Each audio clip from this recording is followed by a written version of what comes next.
When everything we consume is the worst thing ever by some mouth breather on the internet, how is anything truly the worst thing ever? Time for the only podcast to officially create a list of the worst movies ever made. The only one. For real. Worst movies ever. Worst movies ever.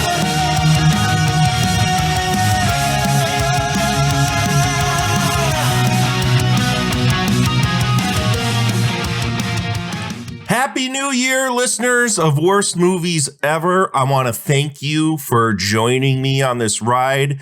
This is season 2 of this podcast, and I took a couple week break there at the end of 2025 because it's been a long time since I've sat and recorded a podcast, especially a weekly podcast.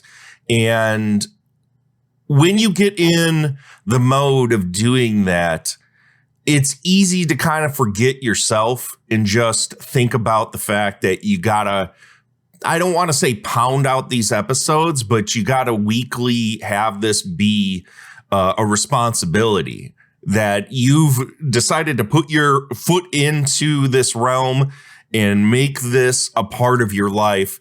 And it's easy for you to kind of like push yourself to the back burner, and especially with the holidays that came up. And the fact that the responsibilities of doing all that, it's easy to kind of just like forget that, you know what? All of us need recharge time. So I took it. So I hope you guys all had a wonderful holiday break. And I want to thank you for coming back and deciding to continue this journey with me. Having said that, to ring out the new year, we have our first caller on the call line, which is, what is that call number? Which I've, decided not to fucking tell on any of these recent episodes, but 414-367-7542. If you want to call in and have any comments on the episodes, which I see you guys listening to, so why not talk to me and talk to the fellow listeners and let them know what you think of the movies we're talking about, your opinions on them, or just call into bullshit. And speaking of calling into bullshit, our first caller, Wayne, has something to say. Let's listen to it. Hey, how you doing there? It's Wayne. First off, Derek, you should leave a fucking message so people know when they're calling this number what it's for, right? Right? Like other podcasts who have a voicemail number, they have a little fucking blurb at the beginning that says, hey, this is for the Worst Movies Ever podcast. Leave a voice message if you want to, or, whatever you want to do. But, like usual, I'm the one fucking telling you this shit because I know what I'm doing. Been fucking helping produce podcasts for fucking millions of years. I'm beyond fucking senile, or whatever the hell they call it. Anyway, last episode, Cemetery Sisters. Probably my favorite Nick Millard film of all time. It's so fucking just beautiful. Chef's fucking kiss, right? And it was beautiful to hear your lady's fucking opinions, because I think she got it spot on. You always do a great job, but it's always good to hear someone else's mind in that same kind of fucking realm. I think Nick Millard should be on the Mount Rushmore of the Worst Movies Ever podcast, because you talked about 3 of his films. Anyway, I hope you're doing fantastic. I probably will call a couple hundred times because now that I have the number in my phone, I will continue to call. All right. Goodbye. Well, thank you for that, Wayne. I appreciate that. And I hope you do call another 100 times or whatever. I hope you all call 100 times. And you can call that number 414. And let me say that again, because I feel like I'm tripping over my fucking tongue right now. 414-367-7542. Please do. And thank you for the kind words. This podcast as well as anybody, quote unquote, Wayne. I'm winking. You can't see me winking because we're not doing a video podcast. I did a video podcast for like a hot minute there and then decided, fuck that. I don't want to fucking edit a video podcast. But yeah, I totally agree. I think when we talk about the Mount Rushmore of worst directors or worst movies ever, obviously Nick Millard is on that thing. We've spoken about him enough, and we're going to continue speaking about him because I feel like trash film fans that aren't aware of Nick Millard should have them in like those movies in their back pocket. They are absolute treasures of horrible, terrible fucking cinema.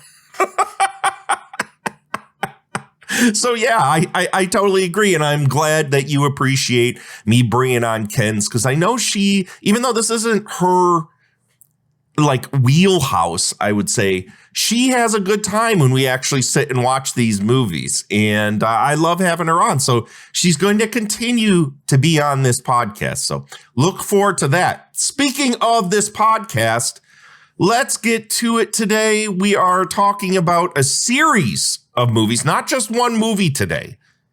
In general, I don't want this podcast to become my old podcast, Astro Radio Z, where I sat and talked endlessly about having 2-3 hour episodes where I talk about a string of movies in a franchise.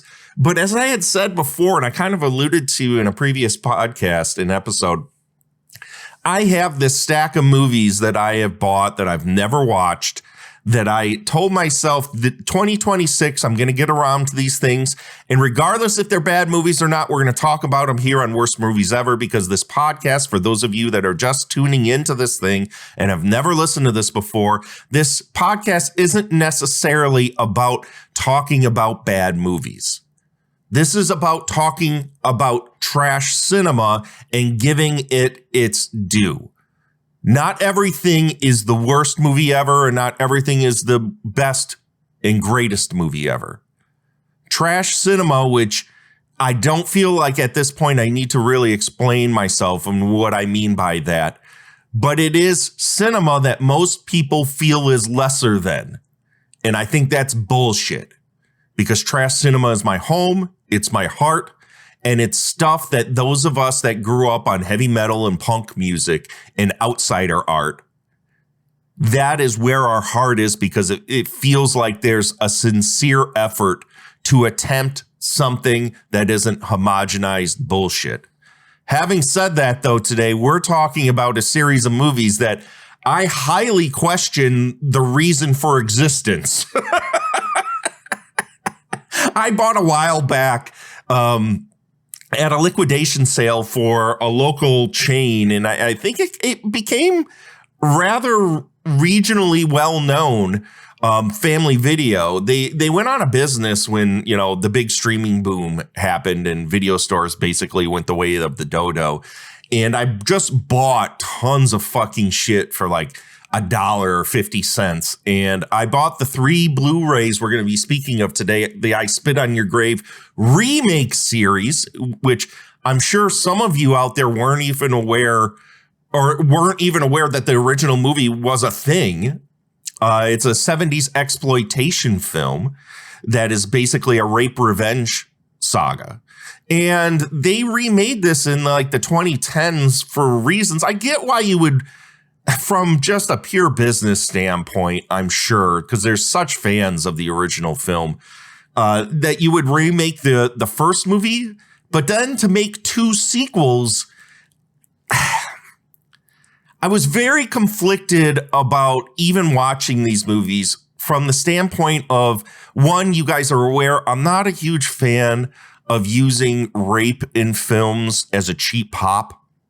And what I mean by that is a lot of films tend to use rape and sexualize it in a way that negates the entire discussion of using this horrible, violent, traumatizing act as kind of a platform to speak about horrific behavior, and instead overtly sexualize the sexual assault in a way that kind of glorifies it in a very weird way to the people that it would turn on.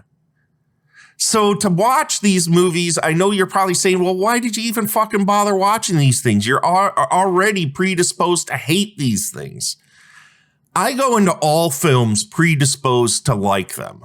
I never go into a film, especially films that aren't necessarily things that I would choose to watch. I don't go into any of them actively wanting to hate anything, because I think that's a horrible way to live. Why would you even waste your time? doing something like that. That doesn't even make sense to me. We have one life to live. Why waste your time watching something you know you're just gonna fucking hate? Just to what? Go online and bitch about it? What is the use of that? What are you doing with your time? What are you doing with your energy? And what are you doing with your life? I don't really care what other people think about me, to be honest.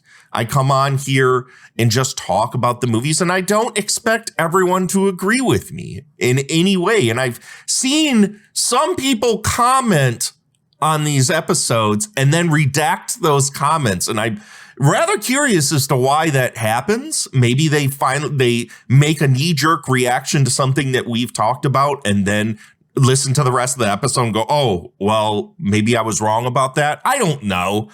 But at the same time, I hope you guys kind of get the idea from what I've talked about so far and where I'm going with this podcast, that really, I just want to love movies. I want to be inclusive with everybody that comes here and happens upon us, because I am very much anti-hate on this podcast. Hate is a strong term. And when I say anti-hate, it doesn't just, it's not in reference explicitly to the movies we're talking about, because of course we could all say that's kind of the point of the podcast, right? Worst movies ever.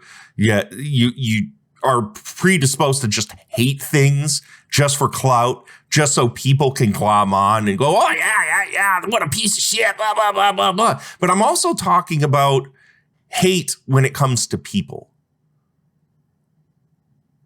I'm anti-racist, anti-homophobe, anti-hating others.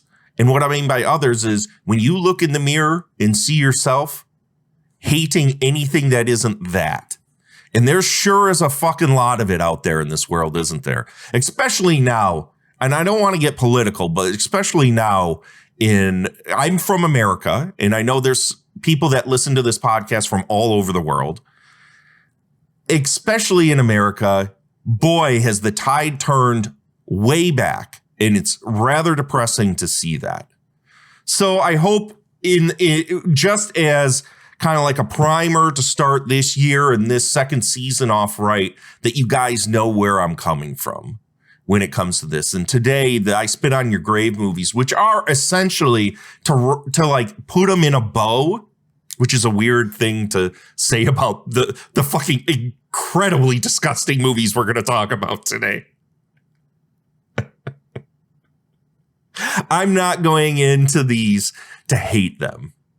And I was actually hoping, especially with the remake, and we'll get to that in just a second, that I would come away actually appreciating what they did with a film. And when I talk about a film, I'm talking about the original I Spit on Your Grave, made in the 70s. A film that I guess from the standpoint of an exploitation film, I could kind of appreciate, because it was down and dirty and it pushed buttons, and it didn't shy away from the darkness that it was exploring. And when you listen to the director speak about what he was attempting to communicate with that film, regardless of your own opinions, he obviously went into that film to shine a light on the disgusting behavior of men in sexual violence. I was hoping that maybe that the remake would bring in this trilogy of films, which still blows my mind even after watching them, would bring a little bit more sophistication to that conversation. Whether or not that happened, I mean, you're going to hear me. It kind of varies. But I'm going to talk about these movies out of order. Mostly because parts 1 and 3 are a continuation of a singular story. And part 2 is almost like another remake of part 1 set in a different place. So I kind of feel like I want to talk about, and this is actually how I watched them upon learning that this is what the narrative of this trilogy was. I'm going to talk about 1 and 3 first, and then leave part 2 towards the end, because I think part 2 presents a broader question as to what was the reason any of this was even made.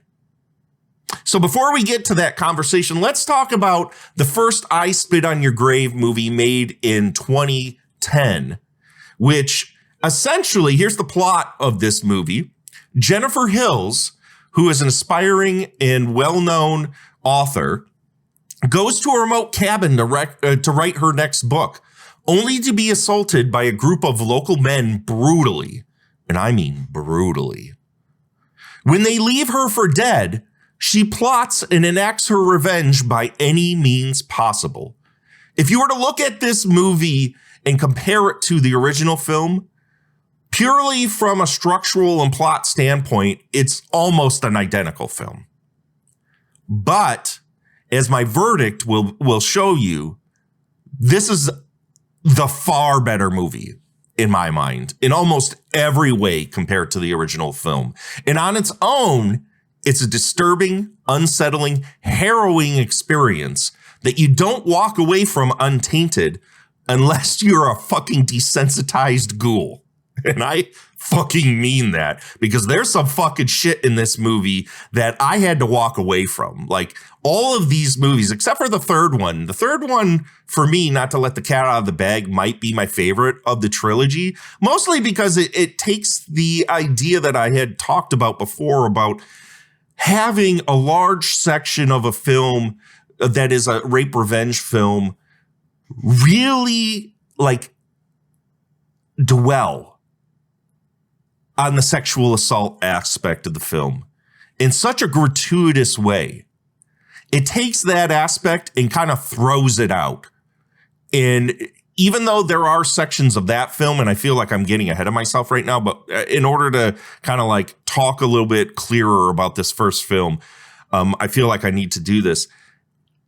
It doesn't dwell on sexual assault, but parts 1 and 2 abso-fucking-lutely do. And if you are a person that is adverse, and most normal people are, and I hate to say that because what is normal? What the fuck is normal in any capacity?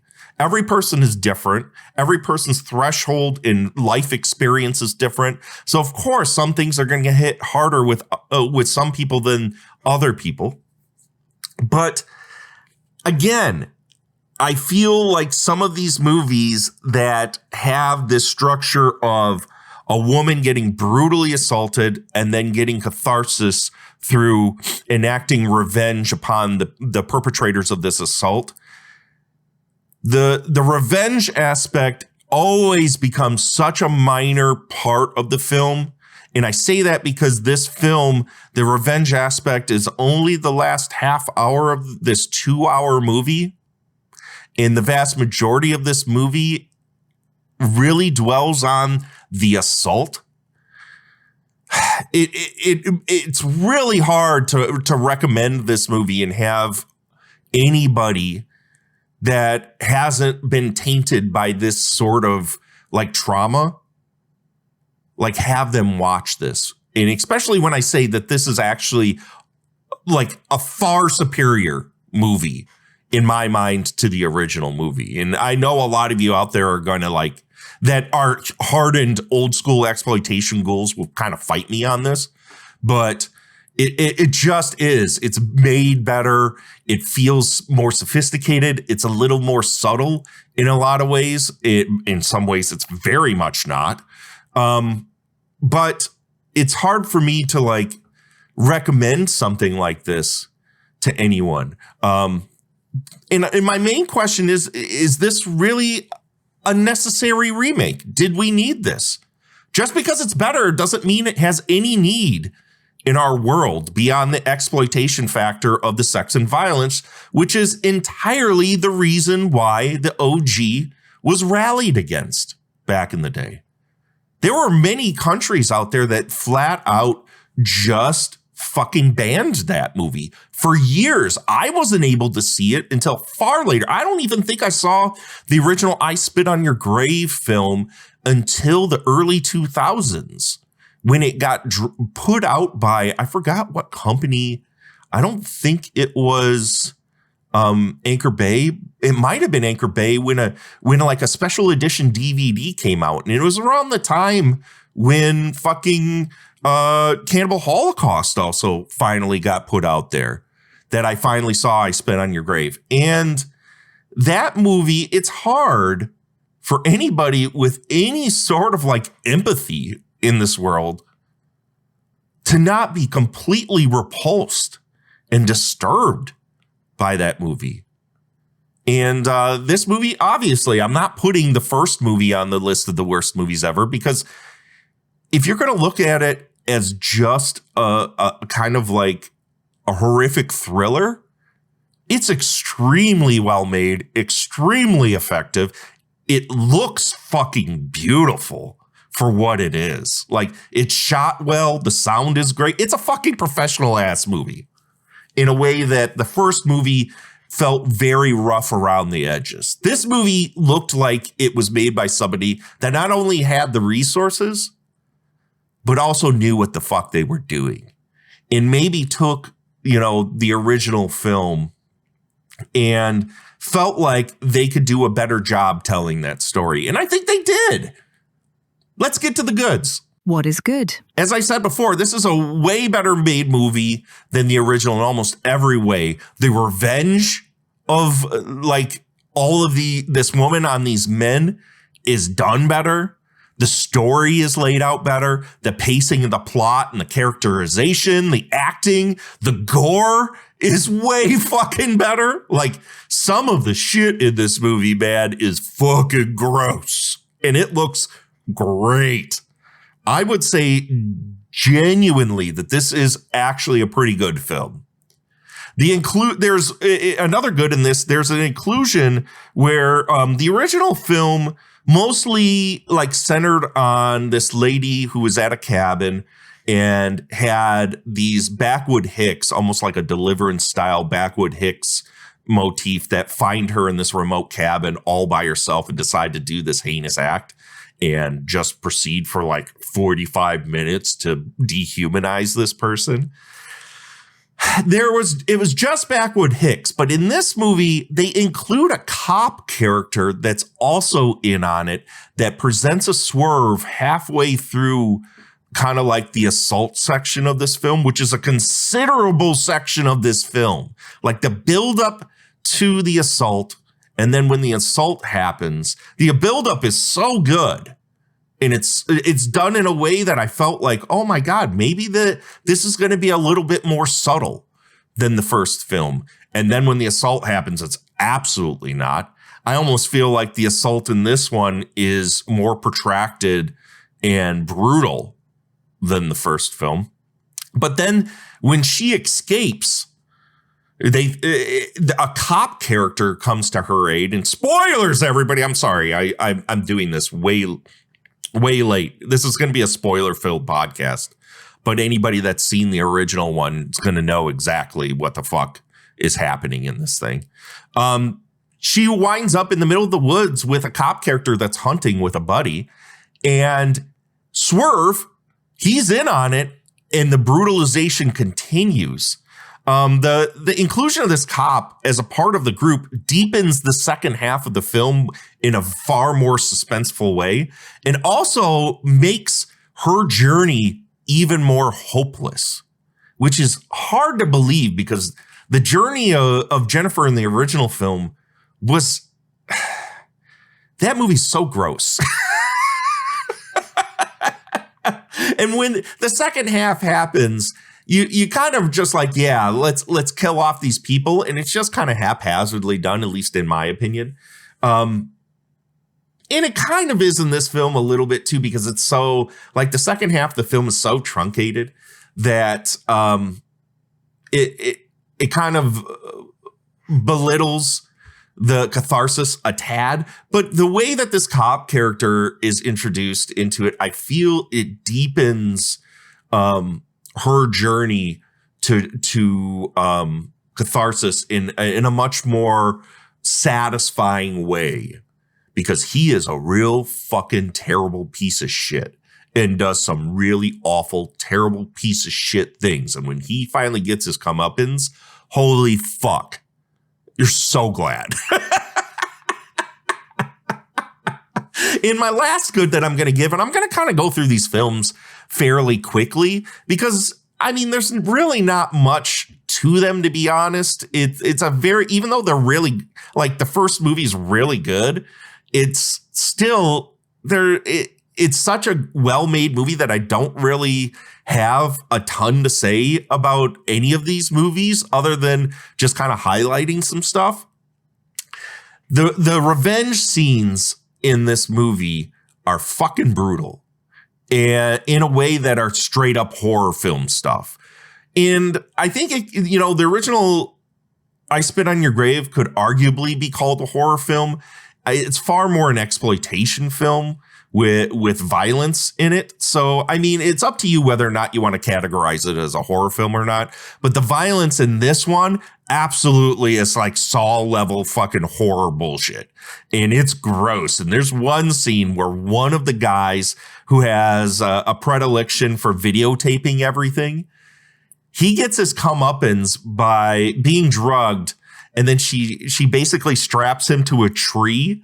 And like Dario Argento's opera, pins his eyelids open in a way he can't close them without shredding his eyes, and puts him out and kind of like guts him a little bit.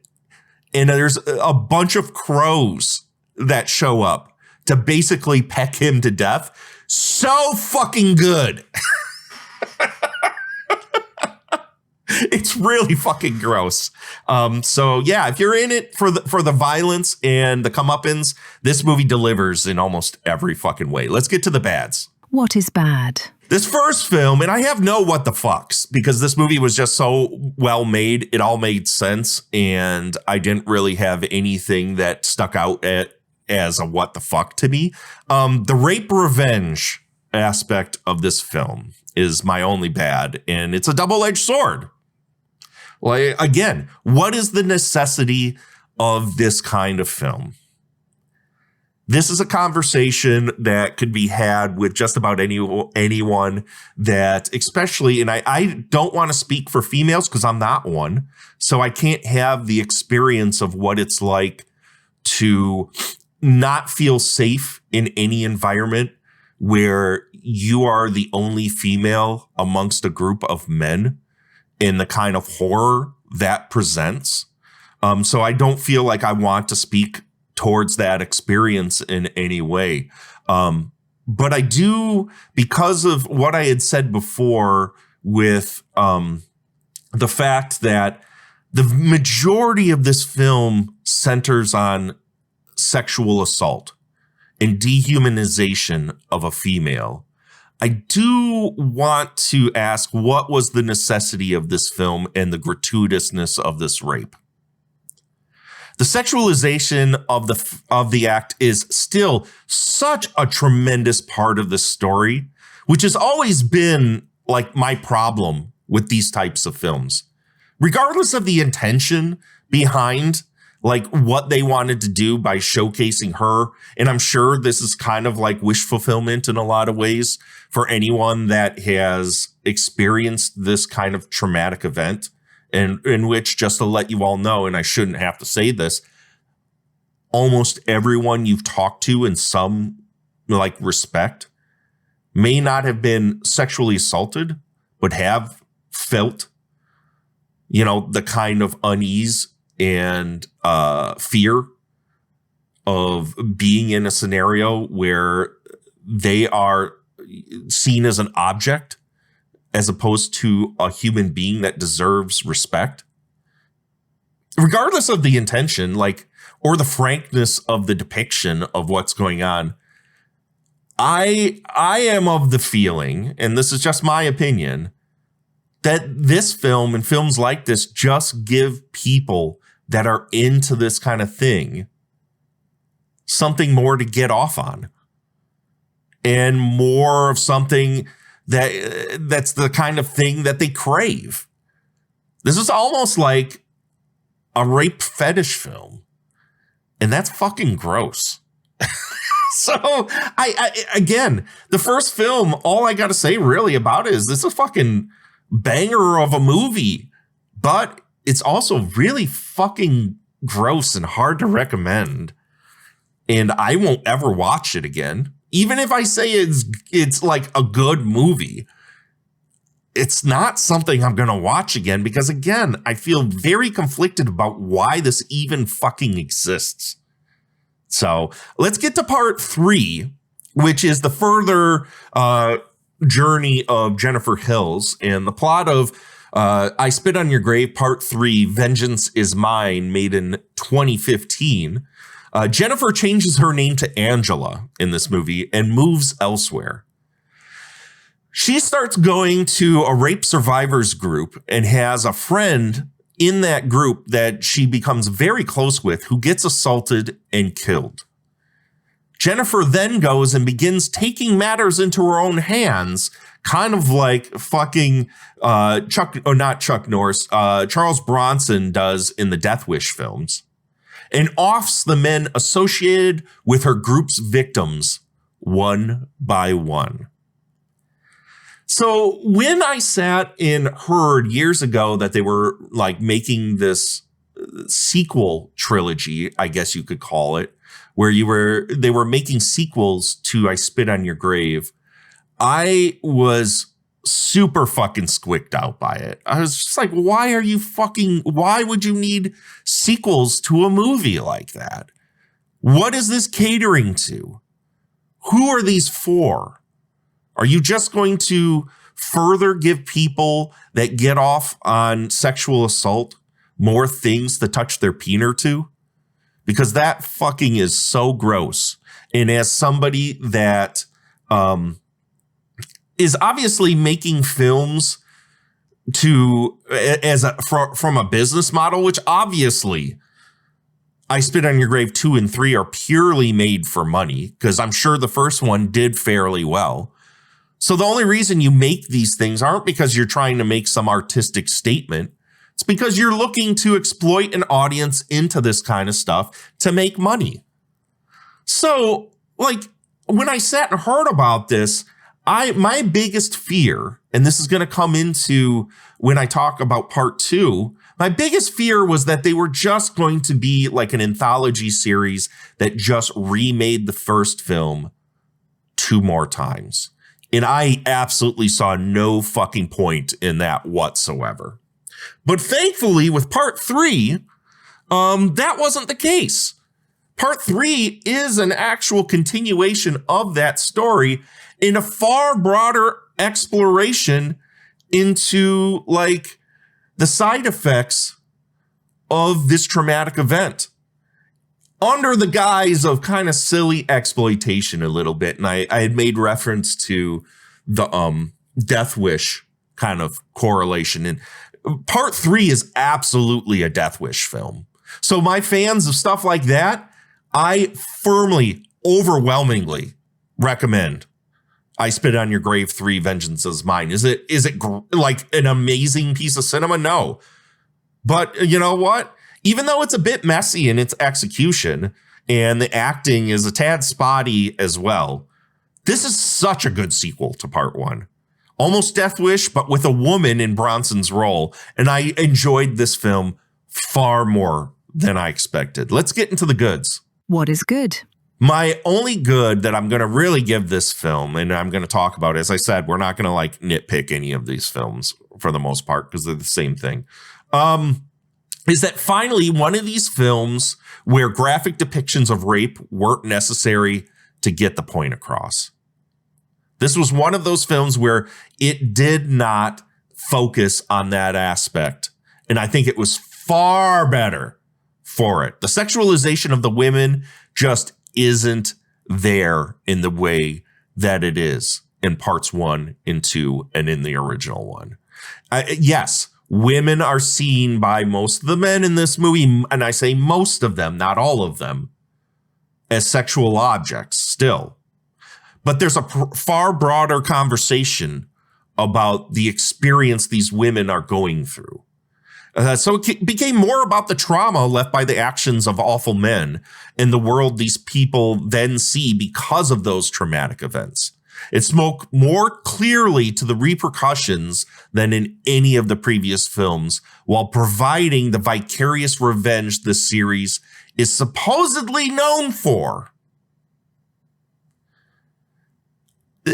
Again, and I don't want to beat a dead horse here, but parts 1 and 2, or 1 and 3, 1 and 2, and the original one focus far more on the assault aspect of the story.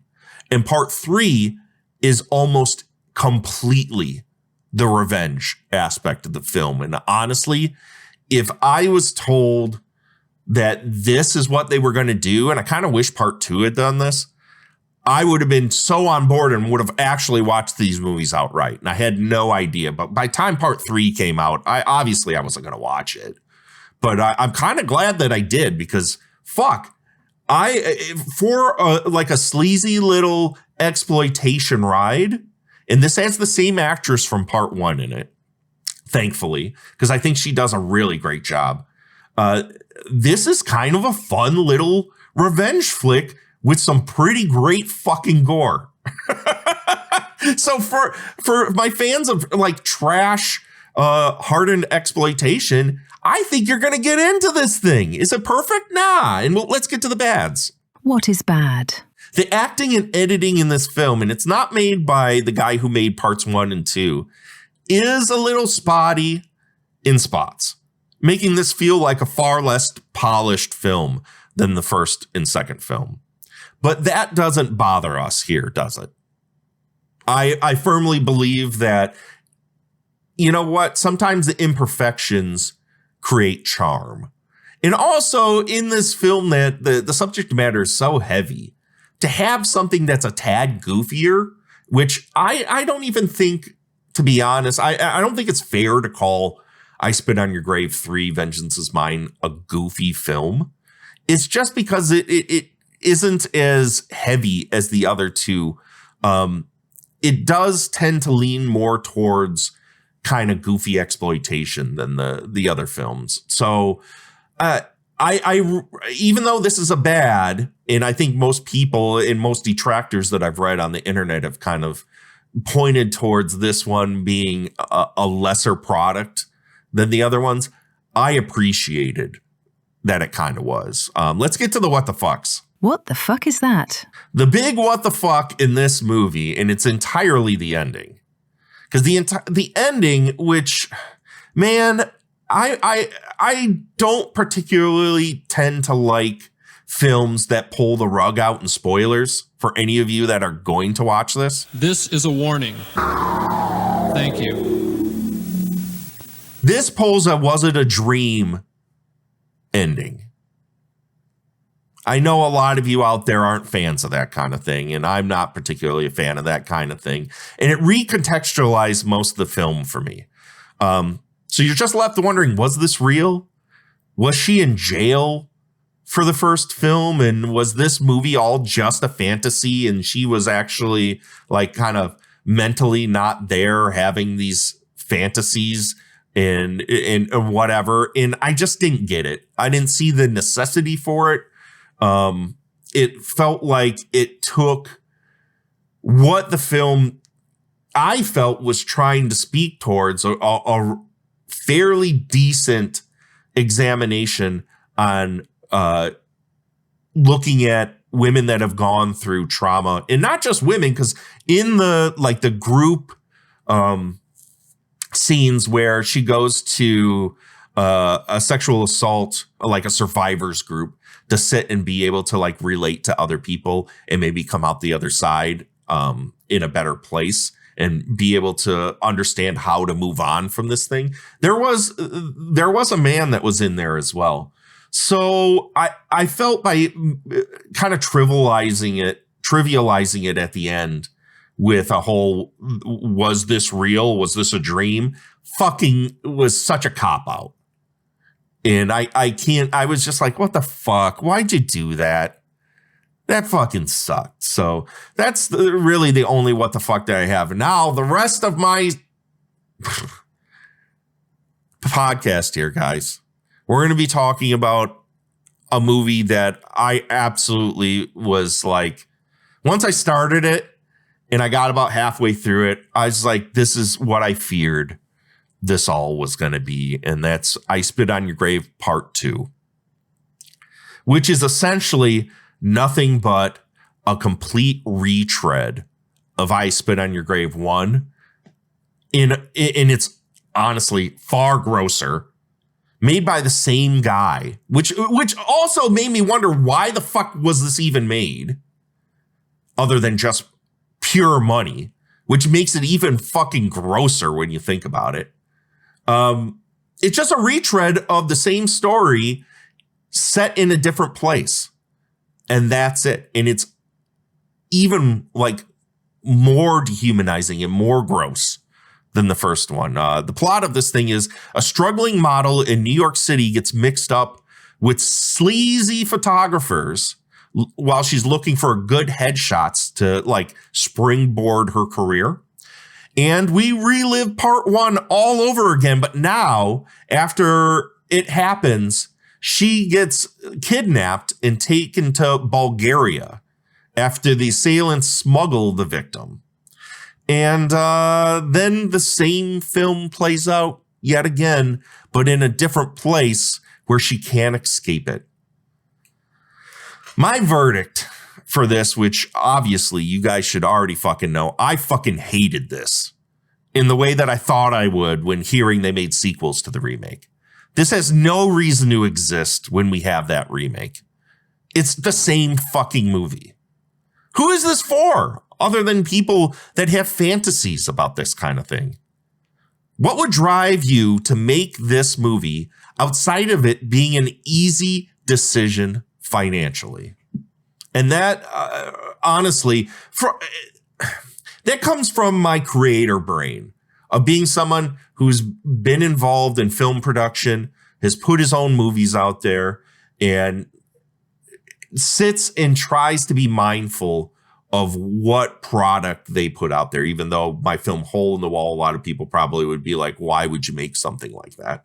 I mean, that's something we all ask ourselves as creators. Like, what is the point of making something like this, right? But I could not look at this as anything other than just a crass money-making thing that just exploits people that have actually gone through this and just cater to the people that are into it. This is the worst kind of exploitation of human suffering outside of like shockumentaries. And I'm sure some of you out there are kind of be like, well, Art, you're just virtual signaling and what it's just a movie and this, it just, why? Shockumentaries, and I've talked about this on my old podcast, Astro Radio Z, where we talked about stuff like Traces of Death, where it's literally people just making money off of other people suffering and death, like real death footage. You are just that hardened of a ghoul that you don't care that people actually experience this kind of thing, and you don't get the permission to use their deaths. How could you get the permission to use their deaths to make money off of it? I don't feel this movie was any less than that or any different than that, because that's all this is. The vast majority of this 2-hour-long movie is literally a woman repeatedly and grossly being assaulted and dehumanized. This movie fucking sucked. I fucking hated I Spit on Your Grave Part 2. Let's get to the goods. What is good? This movie had the same level of craft as the first one. As I had said before, it's directed by the same guy. So it's got good direction, good cinematography. It's got good editing and good acting. It all feels like a professional movie. So it's easy to get into what's happening. And then once you realize what it is, you kind of question, well, why spend your creative efforts on something like this? But let's stay in the goods, right? 2, I feel, another good is if you're going to tell a story like this and have any sort of redemption of why you would make something like this is that the topic of women trying to get ahead being models or being actresses and being exploited. While it's been covered in other movies like Starry Eyes and stuff like that, I don't feel like it's really pounded home how dangerous that is for women, especially women that are isolated and don't really have a huge support system.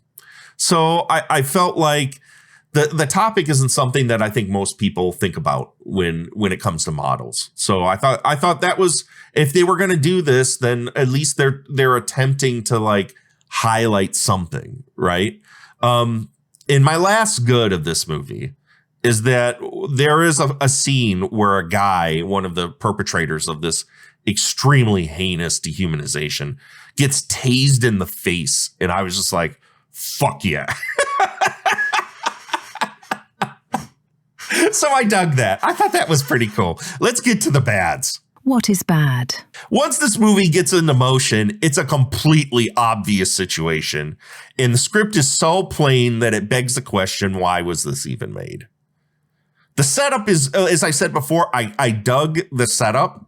But then once it gets down to what this movie is, it's just the most paint by numbers kind of bullshit. And nothing about it leaves you wondering where this is going to go, what this is. So it's so fucking stupid. There's once, and I hate to laugh at this, but that's all I could really do at this point. When the SA parts of this movie start in, and our first perpetrator, who from frame one, you know, this is going to be the guy that starts this. He basically home invades the model, and the scene is just fucking brutal. Once he comes, has the most immediate post-nut clarity I've ever seen in any movie possible. Like within seconds is like, oh my God, what did I do?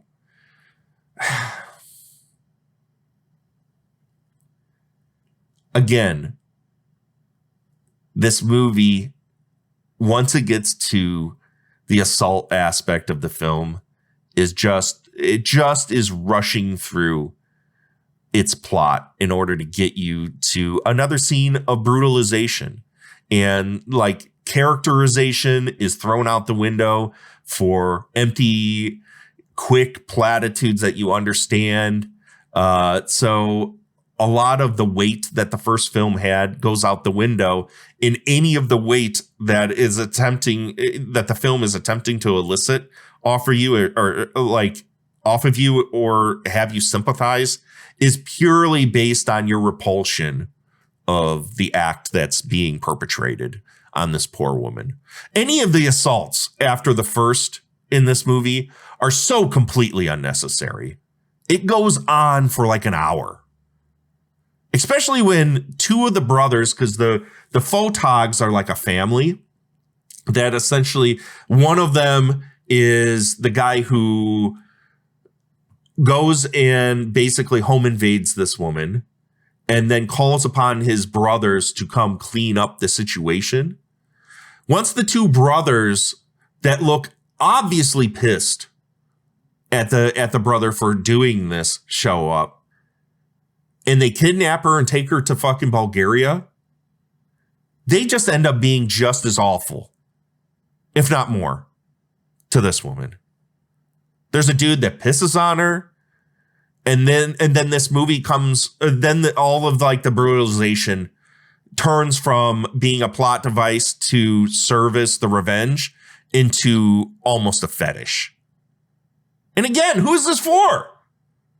Especially once we get to the point where their father shocks her crotch with a cattle prod. This all just feels so fucking gross, which entirely is the point. But this film, again, is far more focused on the assaults and human degradation than it is about the revenge. And before you say, Derek, it's just a movie, why are you so upset with this? Ask yourself why this exists and why does this appeal to you if this does appeal to you. What is that saying about you? And what is that saying about your tastes? I don't want to point fingers and tell you that you're an awful person. Because everyone has, as I said at the beginning of this, has different tastes and different levels of experience. But I personally just didn't see the point. Because this film is nothing but a rape fantasy. And the revenge part is so pointless and unbelievable that the revenge part becomes as trivial as the deaths in a Saw movie. And when that part of the film is only like a half hour or 20 minutes long, what was the point? The main emphasis of this movie was the dehumanization and victimization of a woman. For who? And that's all I got to say. Let's get to the what the fucks. What the fuck is that? Of course. To emphasize, and this is how lazy some of the writing in this movie was. To emphasize the innocence of this girl, of course, she's in a white top and panties. And that goes for part 1 and part 2. It's just lazy shorthand. That's all that is. Like, what the fuck are you doing? And the last what the fuck I have is that this movie, more than part 1, which is why I appreciated part 1 much more, because I felt it was far more subtle in its characterization of the people and the lead. All of a sudden, when she gets to Bulgaria, a religion aspect starts to take hold in this film. And it starts small with her having this idiotic cross necklace that's focused on when she's buried in a floor. They think these people, they hold her up in this house in Bulgaria where this family lives. And they think, you know what? Instead of killing her and then burying her, they're just going to bury her alive for reasons. After she's endured like an hour of our time of fucking just the worst shit imaginable. They bury her and she somehow gets out and she's pleading to God all of a sudden and then wakes up. The floor gives out and she's in like some subterranean sewer place that is attached to a local church, in which then she starts befriending a fucking priest. I'm just like, what is this? She miraculously escapes. And then a priest is concerned about her and then becomes part of everything and doesn't really help her until the very end. Like, fuck this movie, dude. The messaging, everything's so lazy and so crass and so gross. I fucking hated this thing. So would I make it one of the worst movies ever? I'm really conflicted about I Spit on Your Grave 2, because in some aspects, the setup is good and it looks great and it feels like an actual movie. But when you sit and think about it from a moral level and from a level of like, who is this for? What was it? Why was it made? It becomes grosser and grosser by the minute. And yes, I know it's the sequel to an I Spit on Your Grave movie. So really, should we be taking it that seriously? I honestly think you should. You should be mindful of the things you're consuming and the things that you give money towards. So in that aspect, yeah, it's absolutely one of the worst movies I've ever watched, because I feel that it's so morally bankrupt from the aspect of how it depicts women and also like why it was even created and who it's for, that this is the kind of shit that I fucking hate. So from my personal opinion, yeah, it's absolutely one of the worst movies I've ever watched. And I think it deserves to be on that list. I don't think a lot of people would agree with me on it, though, because if you go on Letterboxd, there's a lot of people that give this thing a high rating. There's also a lot of people out there that also feel exactly as I do. And I think that speaks volumes. So I would love to hear your guys' opinions on what I had to say about this. So please, by all means, call into the call line 414-367-7542 or leave comments on the Spotify if you still use that horrible service. Unfortunately, it's the fucking podcast host. So as of right now, until I change hosts, that's where we're going. You can leave comments on there or email me at worstmovieseverpodcast@gmail.com. Let me know what you think about this. Am I far off base on this? I don't feel I am. But that's all we got here for this episode of Worst Movies Ever. I am so glad I finally got through this episode and got through these movies. I'm never going to watch them again, even though I said I did like part 3. I don't see the need after watching it once to watch it ever again or watch any of these movies ever again. I know one of my listeners had made comments to like, well, why are you watching all these ghoul movies?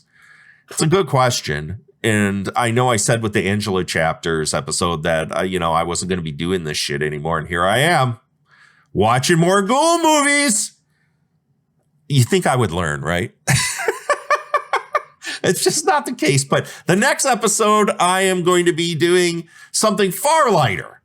We're going to be doing the 7th Children of the Corn film called Revelations on the next episode. And I got some doozies coming up for you this month, this first month of January for the podcast. So stick around. And I hope you guys are doing well. And thank you again from the bottom of my heart for joining me on this journey. See you next week. Bye. Worst Movies Ever podcast is executive produced by Vaughn Kuhlmeyer and Shannon Smith. For more Worst Movies Ever, and to make the Doctor watch your worst movies ever, subscribe to the Worst Movies Ever Patreon at patreon.com/Worst Movies Ever. There you will get a monthly exclusive WME podcast plucked from the user-generated film list, randomized episode to episode. Until next time, celebrate trash at all costs. Toodles.